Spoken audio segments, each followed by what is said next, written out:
अस्सलाम वालेकुम। इरफान असलम डोगर, खिलाफत मूवमेंट पार्ट 2।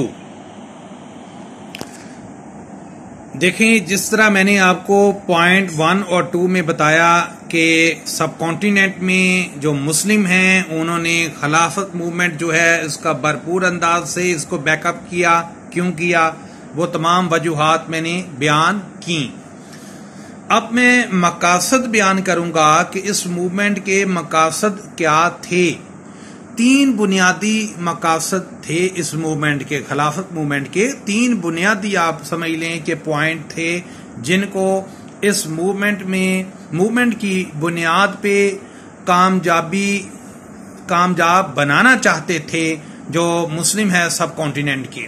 वो क्या है उस पे बात कर लेते हैं वन बाय वन। नंबर 1 कि टर्की जो है इसकी जो वहदत है, इसकी जो सलामती है, उस पे किसी भी सूरत कंप्रोमाइज नहीं किया जाएगा सब कॉन्टिनेंट के मुसलमानों की तरफ से।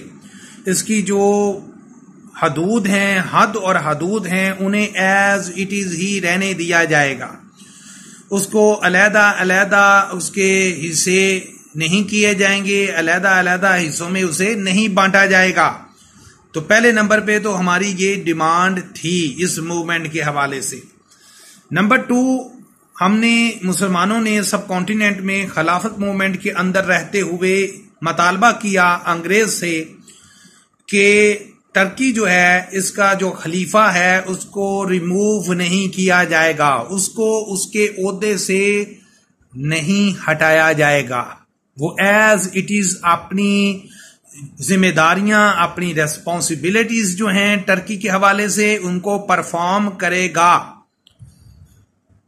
और तीसरे नंबर पे जो अहम तरीन पॉइंट है वो बयान किया गया मुसलमानों की तरफ से सब कॉन्टिनेंट में जो आबाद थे कि जो हमारे मजहबी मकामात हैं सऊदी अरेबिया में, इराक में, उन पे कोई आंच नहीं आनी दी जाएगी।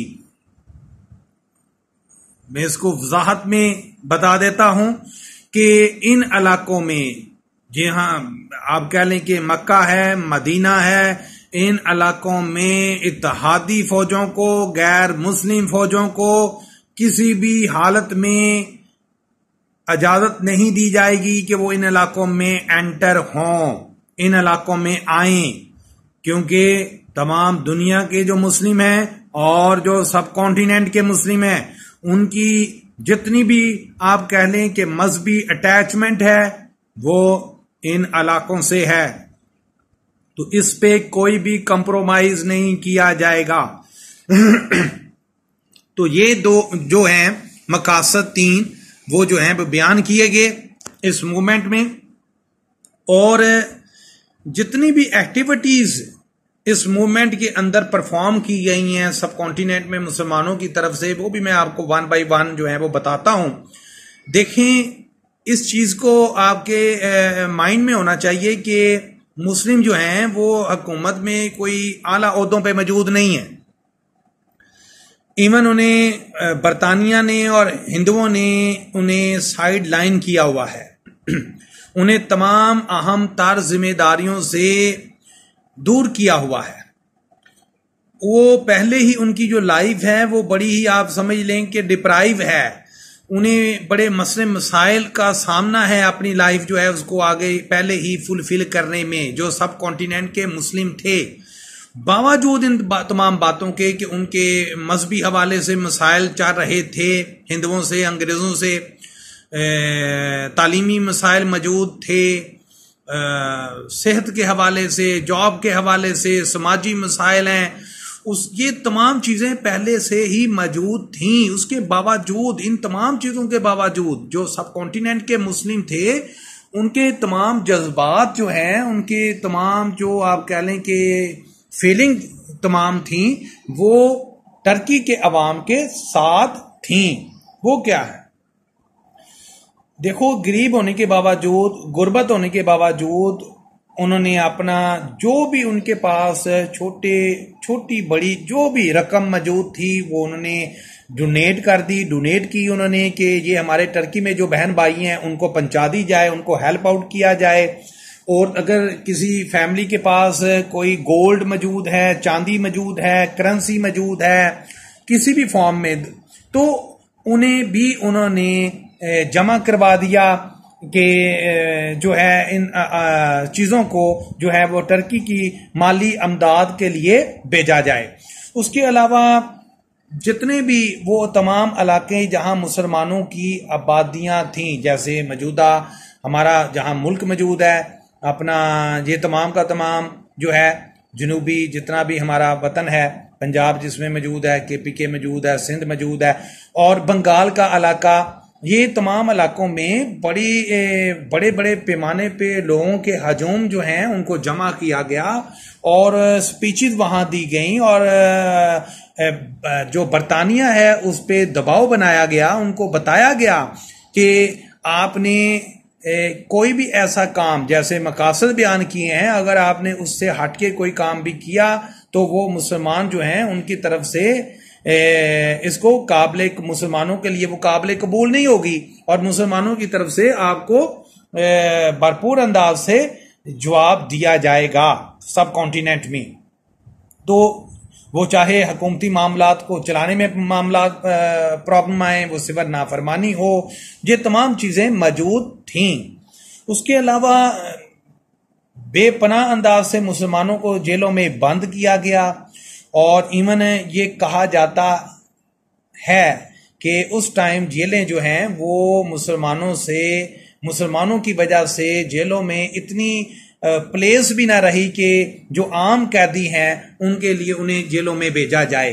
तो मुसलमानों को जहां पे अंग्रेजों के ऑर्डर पे जो हिंदू हैं, हिंदुओं की हुकूमत थी बरतानिया के साथ मिलके, तो उन्होंने मुसलमानों को भरपूर अंदाज से उनके लिए मसाइल पैदा किए।